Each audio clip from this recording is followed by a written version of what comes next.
Hello guys and welcome back to the channel. मेरा नाम है ज़ैनुल आबिदीन और इस चैनल पर मैं आपके लिए डिफरेंट किस्म की गाड़ियां लेकर आता रहता हूं और हर रोज़ मैं आपके लिए एक नई गाड़ी की वीडियो लेकर आता रहता हूं। अगर आप कार लवर हैं तो मेरे चैनल को सब्सक्राइब कर लीजिए। और इस वक्त मैं मौजूद हूं सैगल मोटर स्पोर्ट्स पर। आज की वीडियो में मैं आपके लिए लेकर आया हूं टोयोटा अवेंजा 2011 मॉडल 1.5 बेसिक वाली। ये एक प्रॉपर 7 सीटर मल्टीपर्पज़ वैन है और अगर आपकी फैमिली 7 बंदों की है या आप एक बड़ी फैमिली के लिए एक बेहतरीन बजट वैन चाहते हैं तो आज की वीडियो को आप पूरा देखिएगा, क्योंकि नॉर्मली इस वक्त पाकिस्तान के अंदर जो भी ब्रांड न्यू गाड़ियां इस वक्त 7 सीटर के अंदर ऑफर हो रही हैं वो 50 लाख रुपए से ऊपर ऊपर की हैं। तो अगर आपका बजट सुजुकी ऑल्टो के करीब तरीन का है और उसमें आप अपनी फैमिली के लिए एक रिलायबल किस्म की जापानीज ब्रांड की 7 सीटर मल्टीपर्पज वैन चाहते हैं तो ये वीडियो आपके लिए ही है। इस वीडियो को पूरा देखिएगा क्योंकि आज की वीडियो में हम इस गाड़ी को डिटेल में एक्सप्लोर करेंगे। इसके सारा एक्सटीरियर आपको दिखाया जाएगा, इस गाड़ी का इंटीरियर हम देखेंगे और साथ ही साथ आपके साथ इस गाड़ी की तमाम तरह डिटेल्स शेयर की जाएंगी और वीडियो में आगे चलकर मैं आपको इसकी प्राइस भी बताऊंगा। और फिर अगर इस वीडियो को देखने के बाद आपको ये गाड़ी पसंद हो, इसे आप खरीदना चाहें तो आपकी स्क्रीन पर सैगल मोटर्स के नंबर्स दिए गए हैं। और मैं आपको बता दूं कि रावलपिंडी इस्लामाबाद के अंदर सैगल मोटर्स की 2 ब्रांचेज हैं। एक तो रावलपिंडी सदर में है मरी रोड के ऊपर सैगल मोटर्स के नाम से, दूसरी ब्रांच रावलपिंडी जीटी रोड पर है सैगल मोटर स्पोर्ट्स के नाम से, जो कि डीएचए फेज 2 गेट 1 के बिल्कुल ऑपोजिट साइड पर है। तो जिस भी ब्रांच पर आप इस गाड़ी के लिए विजिट करना चाहें, जो भी ब्रांच आपके करीब तरीन हो, वहां पर यह गाड़ी आपके लिए अवेलेबल हो सकती है। सो वक्त ज़ाया किए बिना जल्दी से हम वीडियो को स्टार्ट करते हैं और डिटेल में इस गाड़ी के बारे में बात करते हैं।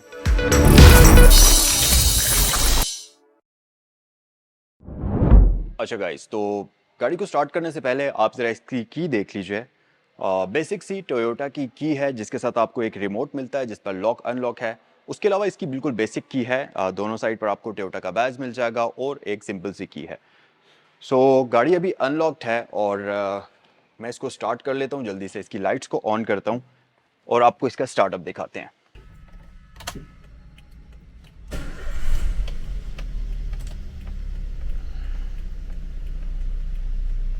स्टार्टअप इस गाड़ी का काफ़ी स्मूथ है और इसके साथ साथ ये एक मैनुअल ट्रांसमिशन है, तो फ्यूल एवरेज के मामले में भी ये गाड़ी बहुत ही ज़बरदस्त होगी। प्लस रिलायबिलिटी के मामले में टोयोटा का कोई भी मैच नहीं है।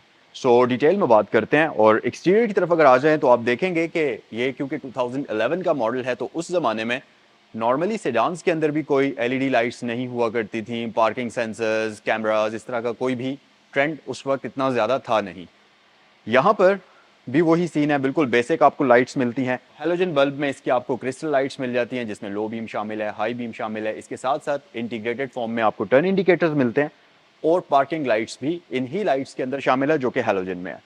ग्रिल इस गाड़ी की 2 टोन कॉम्बिनेशन में, जिसमें आपको सिल्वर यानी कि इसकी बॉडी का कलर मिलता है और साथ ही क्रोम का कॉम्बिनेशन है और इसके बीच में आपको टोयोटा का बिल्कुल बेसिक सा लोगो मिल जाएगा जो कि क्रोम फिनिश के अंदर है। उसके अलावा आपको बम्पर इसका बॉडी कलर कॉम्बिनेशन में मिल जाता है और तकरीबन 1 पीस में डिजाइन किया हुआ है ग्रिल और बम्पर इसकी सारी। नीचे भी आपके पास काफी मैसिव एयर वेंट्स हैं, फॉग लैंप्स आपके पास एलईडीज के अंदर आ जाते हैं। उसके अलावा अगर आप देखें तो इसकी अंदर आपको एक मैसिव किस्म की विंड स्क्रीन मिलेगी और साथ ही साथ इसकी जो विंड स्क्रीन वॉशर नोजल्स हैं वो यहाँ इसके बोनेट के ऊपर इंस्टॉल्ड हैं और बेसिक से आपको वाइपर्स मिल जाते हैं। इसके साथ साथ ऊपर यहाँ पर इसके ए पिलर के ऊपर आपको सिंपल एंटीना मिलेगा जो कि इस गाड़ी के रेडियो वगैरह के लिए काम आता है। और साइड लुक्स की अगर बात कर ली जाए, अच्छा गाइज, अगर गाड़ी की साइड लुक्स की बात कर ली जाए तो आप देखेंगे इसके हेडलैम्प्स काफी हद तक साइड स्वेप्ट हैं और इंडिकेटर्स वैसे तो आपको यहाँ से भी अगर कोई साइड से आ रहा होगा तो उसको बड़े विजिबल तरीके से नजर आते हैं, लेकिन फिर भी इस गाड़ी में आपको एक एक्स्ट्रा इंडिकेटर यहाँ पर फेंडर के ऊपर मिलता है तो ये हेलोजन बल्ब में ही, बट फिर भी ये अपना काम काफी बेहतर तरीके से करता है। उसके अलावा नीचे आपको VVTi की ब्रांडिंग मिल जाएगी जो कि क्रोम के अंदर है। उसके अलावा गाड़ी की साइड मिरर्स की अगर बात कर ली जाए तो ये इलेक्ट्रिकली एडजस्टेबल हैं और ये फोल्ड या अनफोल्ड तो मैनुअल तरीके से होते हैं, बिल्कुल इस तरह हाथ से, लेकिन इनके अंदर जो शीशे हैं उनकी एडजस्टमेंट आप गाड़ी के अंदर बटन्स की मदद से करेंगे जो कि इलेक्ट्रिकली ही होते हैं और ये काफ़ी सहूलत होती है। इसके साथ साथ नीचे अगर आप देखेंगे इसकी वेस्ट लाइन पर आपको एक प्लास्टिक की ट्रिमिंग मिलेगी जो कि गाड़ी की साइड लुक को काफ़ी प्रोमिनेंट करती है। और क्योंकि अगर आप इस गाड़ी की साइड लुक्स देखेंगे तो ये बिल्कुल फ्लैट हैं, इसके ऊपर कोई कैरेक्टर लाइंस आपको नजर नहीं आएंगी, कोई शोल्डर लाइन नहीं है, कोई वेस्ट लाइन प्रोमिनेंट नहीं है सिवाय इस ट्रिमिंग के। उसके अलावा अगर साइड पर आप देखेंगे तो इसके फेंडर के ऊपर एक कैरेक्टर लाइन आपको नजर आएगी जो कि फ्रंट इसका जो बम्पर है उसके साथ जाकर मर्ज हो जाती है और ये गाड़ी को साइड से जरा खूबसूरत लुक प्रोवाइड करती है।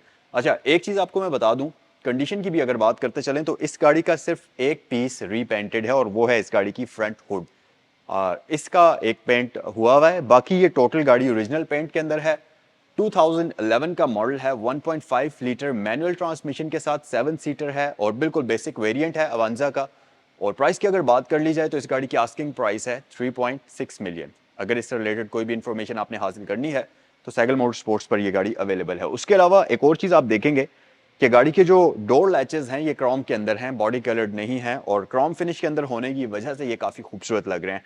एयर प्रेस वगैरह इस गाड़ी को इंस्टॉल्ड नहीं है। अब क्योंकि ये एक प्रॉपर 7 सीटर है तो यहाँ पर आपको जो इसकी पिछली वाली स्पेस है उसमें एक क्वार्टर पैनल मिलता है, जो कि पूरी की पूरी तकरीबन एक विंडो ही है। क्वार्टर पैनल तो इसको कहना मेरे ख्याल से मुनासिब नहीं होगा क्योंकि वो काफ़ी छोटा होता है। सो ये एक प्रॉपर विंडो है जो कि इंटीरियर के अंदर कैबिन को काफ़ी स्पेशियस बनाती है, खास तौर पर थर्ड पैसेंजर के लिए। लेकिन ये ओपन नहीं होती, ये फिक्स्ड है और इसको आप किसी भी तरीके से ओपन या क्लोज नहीं कर सकते, तो ये एक इसमें इशू होगा। उसके अलावा यहाँ पर आपके पास फ्यूल हेड ओपनर है और जैसा कर्व और जैसा कट आपको इसके फ्रंट फेंडर के अंदर मिलता था बिल्कुल वैसा ही आपको रियर डोर से चलता हुआ रियर फेंडर के अंदर भी मिलेगा, जो कि गाड़ी को एक प्रॉपर बैलेंस्ड लुक प्रोवाइड करता है। सो साइड पर तकरीबन सारे के सारे यही फीचर्स हैं। और अगर हम रियर साइड की बात करते चलें, अच्छा गाइज, रियर साइड पर बढ़ने से पहले रिम्स आपको मैं बता दूं, इस गाड़ी के अंदर अलॉय रिम्स प्री इंस्टॉल्ड हैं जो कि 15 इंचेस के हैं और टायर इसके ऊपर काफ़ी अच्छी कंडीशन में है। गुडईयर का टायर आपको मिल जाएगा जो कि तकरीबन इसकी 70% से ज़्यादा भी लाइफ बाकी है। और बाकी आपको फ्रंट साइड पर इसमें डिस्क ब्रेक्स वगैरह मिल जाएंगी। और बैक साइड की बात कर ली जाए तो यहाँ पर हमारे पास सिंपल बेसिक ड्रम ब्रेक्स का ऑप्शन आपको दिया जाता है। सो आइए गाड़ी की रियर साइड की बात करते हैं। सो गाइस, लुक्स अगर आप इस गाड़ी की देखेंगे तो हो सकता है कि आपको इसकी लुक्स इतनी शार्प नजर ना आए, हो सकता है कि आपको ये थोड़ी सी अगली लुकिंग एसयूवी या मल्टीपर्पज वैन नजर आए, लेकिन ये एक बहुत ही प्रैक्टिकल किस्म की गाड़ी है। किस तरह से, मैं आपको बताता हूँ। सबसे पहली चीज तो पाकिस्तान के अंदर अभी मॉडर्न जितनी भी नई 7 सीटर व्हीकल्स आ रही हैं वो फ्रंट व्हील ड्राइव हैं और ये गाड़ी एक प्रॉपर रियर व्हील ड्राइव है। तो इस गाड़ी का उन गाड़ियों के साथ कोई भी मैच नहीं है, ये उनसे बिल्कुल डिफरेंट है। इसकी कंफर्ट, इसकी हैंडलिंग, सारी चीज़ें उन गाड़ियों से डिफरेंट है।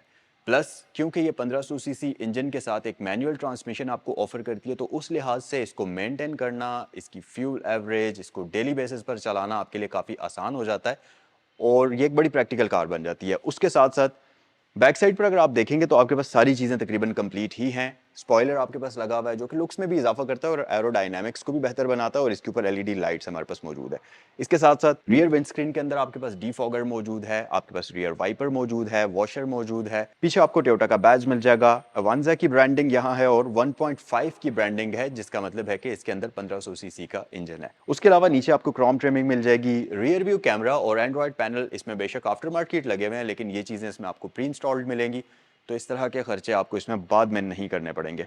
लाइसेंस प्लेट की लाइट्स इसमें आपको यहाँ नजर आएंगी। उसके अलावा रियर बम्पर इस गाड़ी का कंप्लीट बॉडी कलर्ड कॉम्बिनेशन में ही है और ये काफ़ी ऊपर तक आ जाता है और रियर लाइट्स इसकी वर्टिकल शेप में डिज़ाइन हुई भी हैं। ये क्रिस्टल लाइट्स हैं तो ये सारी हैलोजन बल्ब में, लेकिन फिर भी लुक वाइज काफ़ी अच्छी लगती हैं और क्रिस्टल लाइट्स होने की वजह से ये काफ़ी शाइनी भी नज़र आती हैं। इसके साथ साथ अगर मैं इसका ये बूट ओपन करूँ तो यहाँ पर आप इसकी बूट स्पेस अगर देखें, अब क्योंकि ये 7 सीटर है तो अभी इसमें ये जो थर्ड रो वाली जो इसका बेंच है वो ओपन हुआ है, जिसकी वजह से आपको बहुत ज़्यादा बूट स्पेस तो नहीं मिलेगी, बट स्टिल इसका ये जो बेंच है आप इसको फोल्ड कर सकते हैं और उसके बाद इसकी जो रियर पैसेंजर्स की जो ये स्पेस है ये ख़त्म होकर आपके पास प्रॉपर कार्गो स्पेस आ जाएगी, तो आप उसमें ज़्यादातर सामान भी रख सकते हैं।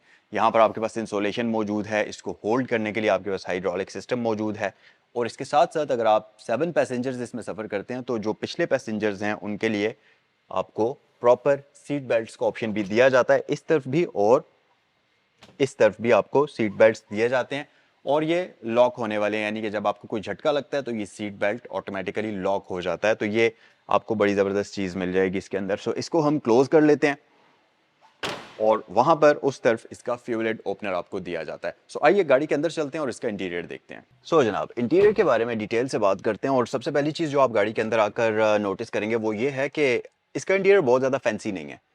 आपको एक बिल्कुल बेसिक सा ब्लैक कलर का इंटीरियर मिलता है जैसा कि नॉर्मली 90s या 2001-2 की गाड़ियों के अंदर हुआ करता था, बिल्कुल वैसा इंटीरियर है। कोई ड्यूल टोन कॉम्बिनेशन नहीं है, कोई सिल्वर ट्रिम्स नहीं है, कोई वुडन एक्स्ट्रा चीज़ें नहीं है, जिस तरह से फैंसी ट्रिम्स या एक्स्ट्रा फैंसी फ्रिल्स या कोई भी ऐसी चीज़ नहीं है जो कि नॉन प्रैक्टिकल हो। तमाम तर प्रैक्टिकल चीज़ें आपके पास यहाँ पर मौजूद हैं। एक बात तो ये कि ये जो डैशबोर्ड आप इसका देख रहे हैं और जो इसका इंटीरियर आप देख रहे हैं कम्प्लीटली ब्लैक, ये काफ़ी ड्यूरेबल मटीरियल में बना हुआ है और क्योंकि ये एक मल्टीपर्पज़ वैन है या एक इस तरह की एसयूवी है जिसको आप नॉर्मली डेली बेसिस पर यूज़ कर सकते हैं, प्रोफेशनल अपने कामों के लिए यूज़ कर सकते हैं, सर्विसेज प्रोवाइड करने के लिए यूज़ कर सकते हैं, और इस तरह की गाड़ियाँ बहुत ज़्यादा चलती हैं।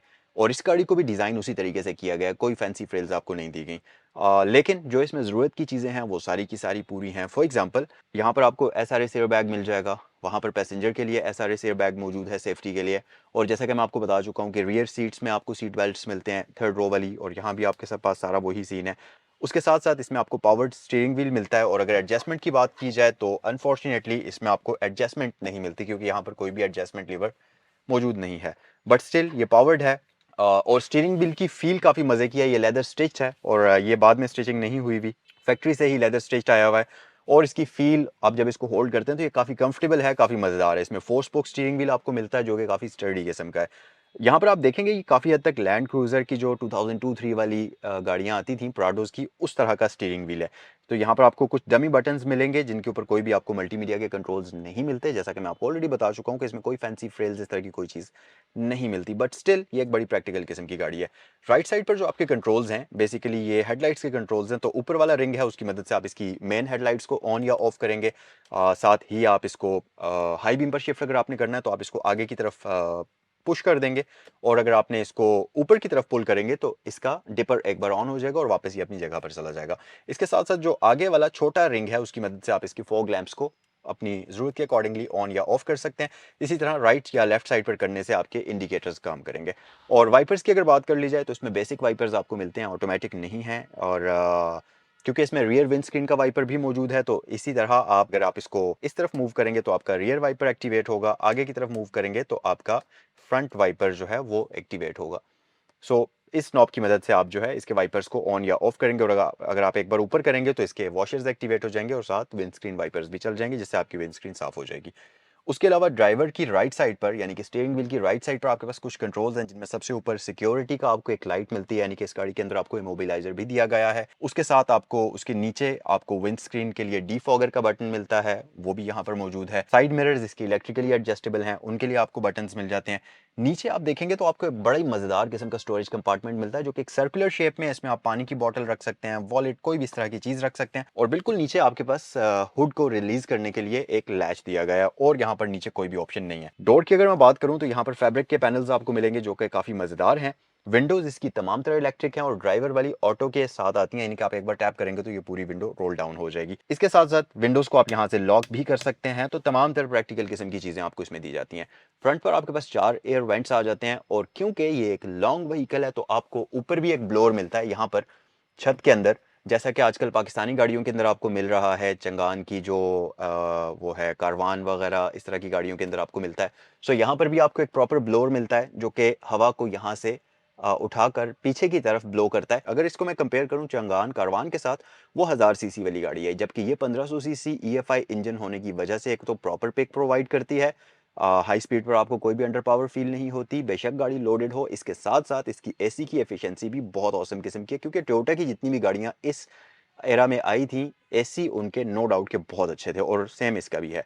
इसके साथ साथ आपके पास एंड्रॉइड पैनल प्री इंस्टॉल्ड है। यहाँ पर आपके पास एसी का बटन है, हेडलाइट स्विच इस तरफ आ जाती है, और दरमियान में आपको एक एनालॉग क्लॉक मिलेगी। उसके बिल्कुल नीचे आपके पास एसी के और हीटर के बिल्कुल मैनुअल कंट्रोल्स हैं।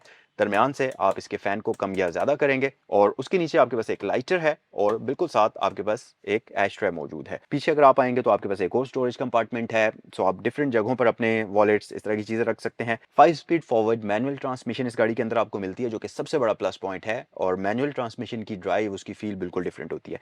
इसके साथ साथ हैंड ब्रेक आपके पास बिल्कुल मैनुअल है, बेसिक वाली। और पीछे भी आपके पास एक कप होल्डर दिया जाता है, और साइड पर आपके पास 2 स्टोरेज कंपार्टमेंट्स हैं, तो आपने वॉलेट वगैरह अगर कोई इस तरह की चीज रखनी है वो भी रख सकते हैं। और इन सारी चीज़ों के साथ साथ यहाँ पर आपके पास एक ग्लव बॉक्स है, जो कि अच्छे और डिसेंट साइज का है। लॉकेबल नहीं है, बट स्टिल आपके पास प्रैक्टिकल किस्म की स्पेस मौजूद है, तो आप डिफरेंट जगहों पर अपना सामान यहाँ पर रख सकते हैं। रूफ इस गाड़ी का लेदर में डिजाइन हुआ है।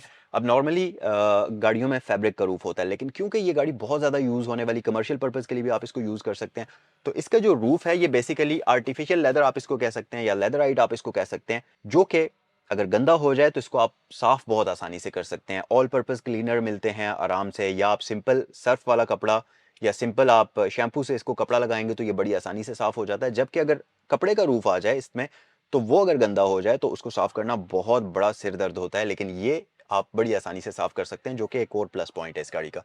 उसके अलावा आपके पास सनशेड्स मौजूद हैं। अनफॉर्चुनेटली इनमें एक साइड पर मिरर है, बट ड्राइवर साइड पर आपको मिरर नहीं मिलता और ये काफ़ी बड़े हैं और इनको आप साइड पर इस तरीके से मूव भी कर सकते हैं, तो काफ़ी आपको आसानी होगी। उसके अलावा ये मिरर ऑटो डिमिंग नहीं आती, डिम फुल इसको आप इस तरीके से करेंगे, बेसिक सा मिरर है। ऊपर आपके पास एक अदद हैलोजन बल्ब में लाइट मौजूद है और फ्रंट साइड पर सारी की सारी ये चीज़ें मौजूद हैं। माइलेज की अगर मैं बात करूँ तो 1,06,29 किलोमीटर्स अभी तक इस गाड़ी को चलाया हुआ है। स्टॉक माइलेज है, कोई मीटर टेम्परिंग वगैरह नहीं है। 180 किलोमीटर तक आप इसको चला सकते हैं। मीटर भी इसका बिल्कुल बेसिक प्रैक्टिकल सा है। स्पीड मीटर है, रेव काउंटर है, इंजन हीट है और साथ ही फ्यूल इंडिकेटर है और कोई भी फजूल इन्फॉर्मेशन या इस तरह की कोई फैंसी फ्रेज आपको नहीं मिलती। सो ये है जी सारे का सारा फ्रंट पर ऑप्शंस। सीट्स की अगर मैं बात करूं तो ओरिजिनली इस गाड़ी के अंदर आपको फैब्रिक वाली सीट्स मिलती हैं, जो कि ब्लैक कलर कॉम्बिनेशन में है। और अगर आप ज़्यादा डिटेल में जानना चाहें तो जो पैटर्न इसके दरवाजों के ऊपर ये फैब्रिक का है, सेम वही पैटर्न आपको सीट्स के ऊपर भी मिलेगा और सेम उसी मटेरियल की सीट्स मिलेंगी। लेकिन इस गाड़ी के ऊपर ये आफ्टर मार्केट लेदर के कवर्स लगे हुए हैं, तो आपको इसमें बाद में ये चीज़ अप्लाई करने की ज़रूरत नहीं है और काफ़ी कंफर्टेबल हैं। सीट्स इसकी बड़े मज़ेदार किस्म की हैं। ये मैनुअल तरीके से आप इनको आगे पीछे लैच की मदद से इस तरह से मूव कर सकते हैं। और ड्राइवर के लिए हमारे पास यहाँ पर बैक रेस्ट की एडजस्टमेंट मौजूद है, लेकिन अनफॉर्चुनेटली इसमें आपको हाइट एडजस्टमेंट जो है वो नहीं मिलती। सो ये सारी ऑप्शंस फ्रंट साइड पर हैं। आइए गाड़ी की रियर साइड पर चलते हैं। अच्छा जनाब, रियर सीट की बात करते हैं और बैक साइड पर आपके पास वैसे तो सीटिंग पोजीशन काफ़ी कंफर्टेबल है, लेकिन क्योंकि ये एक 3 रो वाली मल्टीपर्पज़ वैन है तो रियर पैसेंजर्स जो सेकंड रो में हैं उनके लिए आप बहुत ज़्यादा लेग स्पेस इस गाड़ी से एक्सपेक्ट नहीं कर सकते। ये वैसे ड्राइवर सीट अभी जो है मैंने फुल पीछे की हुई है, बिल्कुल अपनी एंड वाली पोजीशन के ऊपर है, इस वजह से मेरे नीज इसके साथ लग रहे हैं। बट स्टिल नीज को मैं मूव कर सकता हूँ और आपके पास एक ड्यूरेबल किस्म की स्पेस मौजूद है, एम्पल अमाउंट है, तो आप बिल्कुल भी इस गाड़ी के अंदर लंबे सफर पर तंग नहीं होंगे। क्योंकि ये फ्रंट वाली सीट्स जो हैं ये भी काफी सॉफ्ट फैब्रिक में डिजाइन हुई भी हैं, तो जो इनका ये एरिया है तो आप इसमें बिल्कुल भी बैठकर तंग नहीं होंगे और आप अपने नीज को एडजस्ट कर सकते हैं। उसके अलावा ये ऊपर आपको एयर वेंट्स 3 अदद मिलेंगे। यहाँ पर एक फैन अलग से आपको इंस्टॉल्ड मिलता है जो कि ब्लोअर है इसका और वो हवा को यहाँ पर ब्लो करता है। इसके साथ साथ अगर आप यहाँ पर देखेंगे तो इसकी जो रियर सीट्स हैं ये फोल्डेबल हैं, तो थर्ड रो में क्योंकि आपने एक्सेस हासिल करना होता है तो आप सीट्स को प्रॉपर तरीके से फोल्ड करके आसानी से इसकी रियर सीट्स के अंदर एक्सेस हासिल कर सकते हैं।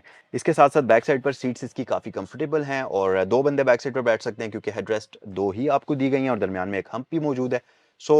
वैसे तो 7 सीटर फिर इसको कहना ठीक नहीं होगा क्योंकि प्रैक्टिकल ये 2 बंदे पीछे बैठ सकते हैं, 2 आगे बैठ सकते हैं और 2 बिल्कुल आगे, तो 6 सीटर के लिहाज से आप इसको एक प्रैक्टिकल गाड़ी समझ सकते हैं। हेड स्पेस का बिल्कुल भी कोई इशू नहीं है, चाहे आप जितने भी मर्जी हाइटेड क्यों ना हो, आपके पास ऊपर ग्रैब हैंडल्स मौजूद हैं और ये सारी की सारी ऑप्शंस हैं जी यहाँ पर हमारे पास। और अगर मैं इसकी थर्ड रो की बात करता चलूँ, सो गाइस थर्ड रो में इंटर होने के लिए ये आप जो लैच देख रहे हैं, पहले आप इसको अगर इस तरीके से दबाएंगे तो आपकी सीट हाफ फोल्ड हो जाएगी। फिर ये नीचे वाले लैच को आप पकड़कर इस तरीके से इसकी पूरी सीट को उठा लेंगे और अब आपके पास यहाँ पर काफ़ी ज़्यादा स्पेस है और आराम सुकून से आप थर्ड रो के अंदर एंटर हो सकते हैं। जनाब गाड़ी के अंदर एंटर तो आप काफ़ी आसानी से हो जाएंगे और अमेजिंगली इसकी जो थर्ड रो वाली जो लेग स्पेस है वो काफ़ी अच्छी है। मेरे ख्याल से बड़ी ही एक डिसेंट किस्म की यहाँ पर लेग स्पेस आपको मिलती है, आप फ्रीली अपनी नीज़ को मूव कर सकते हैं। इसके साथ साथ इसकी ये जो सिटिंग पोजीशन है ये बहुत अच्छी है। अगर मैं इसको BRV के साथ कंपेयर करूँ या किसी भी और 7 सीटर मॉडर्न आने वाली गाड़ियों के साथ कंपेयर करूं तो यहाँ पर आपके पास बहुत ही कंफर्टेबल किस्म की सिटिंग पोजीशन बनती है। उसकी एक वजह यह है कि इसका बेंच बहुत ज़्यादा ना तो हाइटेड है ना बहुत ज़्यादा बैठा हुआ है, एक बिल्कुल स्टैंडर्ड पोजीशन के ऊपर मिलता है, जिसकी वजह से आप इसकी रियर सीट पर बैठते हुए बिल्कुल भी तंग नहीं होते। नॉर्मली जो आजकल गाड़ियाँ आती हैं उनका रियर बेंच जो है बहुत ज़्यादा बैठा हुआ होता है और उसमें आप बिल्कुल आपकी लेग्स ऐसे ऊपर हुई हुई होती हैं और बड़ी ही एक अनकम्फर्टेबल किस्म की सिटिंग पोजीशन बनती है जिसमें आप लंबे सफ़र पर तो बिल्कुल भी नहीं जा सकते। और अमेजिंग चीज़ ये कि इसमें अगर बैक साइड पर 2 अडल्ट्स भी बैठकर सफ़र करते हैं तो आप यकीन मानिए कि बिल्कुल एक कंफर्टेबल किस्म की सिटिंग पोजीशन है। और एक चीज़ और है, जो आजकल की गाड़ियां आ रही हैं मॉडर्न वाली, उनके अंदर थर्ड रो में जो उसका फ्लैट बेंच होता है वो बिल्कुल सीधा 90 डिग्री का एंगल बनाता है, वो बिल्कुल सीधा 45 डिग्री का एंगल बनाता है, जिसकी वजह से आपको बैक साइड पर लंबे सफ़र में काफ़ी दुश्वारी होती है। लेकिन यहाँ पर आपके पास एक बिल्कुल कंफर्टेबल किस्म का एंगल है जिसकी वजह से आप लंबा सफ़र भी कर सकते हैं और ऑब्वियसली हेड स्पेस का बिल्कुल कोई इशू नहीं है। रियर साइड पर आपके पास ग्रैब हैंडल्स मौजूद हैं, स्पेस मौजूद है, कप होल्डर्स मौजूद हैं, इस तरह की तमाम तर चीज़ें हैं। और इस गाड़ी की विंडोज़ बहुत बड़ी हैं। पिछली वीडियो में मैंने आपके साथ BRV की वीडियो आपके साथ शेयर की थी जिसमें मैंने आपको बताया था कि BRV की विंडोज़ काफ़ी मैसिव है जिसकी वजह से उस गाड़ी का इंटीरियर काफ़ी स्पेशियस नज़र आता है। उसमें 2-3 वजह हैं। एक तो उसके इंटीरियर का कलर इस तरह का है, लाइट सी टोन है जिसकी वजह से उसका इंटीरियर स्पेशियस नज़र आता है। हालांकि एक्चुअल में वो गाड़ी इतनी खुली है नहीं, बट ये गाड़ी उससे स्पेस में काफ़ी खुली है, वेट भी इसकी ज़्यादा है, हाइट भी इसकी ज़्यादा है, तो ये गाड़ी बहुत ही प्रैक्टिकल किस्म की है। और इस सारी चीज़ों के साथ साथ इस गाड़ी के अंदर BRV से भी बहुत मैसिव विंडोज़ मिलती हैं अगर आप इसकी विंडो का साइज़ देखें तो ये काफ़ी बड़ी विंडो है रियर डोर की। इसी तरह ये क्वार्टर पैनल्स भी इसके काफ़ी बड़े साइज़ के हैं, तो गाड़ी के अंदर बैठकर पिछली सीट के ऊपर आपको बिल्कुल भी क्लस्ट्रोफोबिक फ़ील नहीं आती और घुटन का एहसास ज़रा भी नहीं होता। हालाँकि इसका जो इंटीरियर है सारे का सारा वो डार्क टोन के अंदर डिज़ाइन हुआ हुआ है, ग्रे है, नीचे ब्लैक है, उसके बावजूद भी ये गाड़ी आपको स्पेशियस फ़ील होती है। बीआरवी के अंदर तो ये एक गिमिक है कि उसके इंटीरियर की टोन को लाइट कर दिया उन्होंने, जिसकी वजह से वो गाड़ी काफ़ी स्पेशियस फ़ील होती है। बट इस गाड़ी के अंदर ऐसा सीन ना होने के बावजूद भी ये गाड़ी आपको प्रॉपर एक 7 बंदों के लिए डिज़ाइन हुई हुई गाड़ी लगती है और आपको इसमें रियर साइड पर जो थर्ड रो है उसमें भी बैठकर मज़ा आता है। ऑब्वियसली आपके पास यहाँ पर सीट बेल्ट्स वगैरह मौजूद हैं और इस तरह की तमाम तर चीज़ें यहाँ पर आपको दी गई हैं। सो गाइस, यहाँ पर है आपके पास एक 1.5 लीटर का इनलाइन 4 सिलेंडर इंजन। अब सबसे इंटरेस्टिंग चीज़ ये कि नॉर्मली आपने देखा होगा गाड़ियों के अंदर जो इंजन की जो उसकी माउंटिंग होती है, जो उसकी फॉर्मेशन होती है, वो इस तरीके से होती है, यानी कि इस तरह से इनलाइन सिलेंडर्स उसके माउंट किए जाते हैं, प्लेस किए जाते हैं। लेकिन ये वाला इस तरीके से प्लेस हुआ हुआ है, जिसके कुछ अपने फ़ायदे और कुछ अपने नुकसानात हैं। ये इंजन आपको एक ज़बरदस्त किस्म की फ्यूल एवरेज प्रोवाइड करता है और इसके साथ-साथ क्योंकि ये मैनुअल ट्रांसमिशन है, तो ये गाड़ी आपको आराम सुकून से 10 से 15 की फ्यूल एवरेज प्रोवाइड कर सकती है, क्योंकि मैनुअल ट्रांसमिशन को आप कंप्लीटली अपने कंट्रोल के अंदर ड्राइव कर सकते हैं। और क्योंकि ये एक नॉन टर्बोचार्ज्ड इंजन है और ऑब्वियसली ये टोयोटा की गाड़ी है और ये टोयोटा का एक बड़ा ही रिलायबल किस्म का इंजन है, तो आप इससे मज़ीद यहाँ से आगे 1.5 से 2 लाख किलोमीटर्स आराम सुकून से एक्सपेक्ट कर सकते हैं बगैर किसी मसले के। और क्योंकि ये नॉन टर्बोचार्ज्ड इंजन है, तो फिर तकरीबन पाकिस्तान के अंदर हर तरह का फ्यूल आप इस गाड़ी के अंदर बगैर किसी मसले के यूज़ कर सकते हैं। कोई भी किसी किस्म का नॉकिंग वगैरह का इशू आपको फेस नहीं करना पड़ेगा।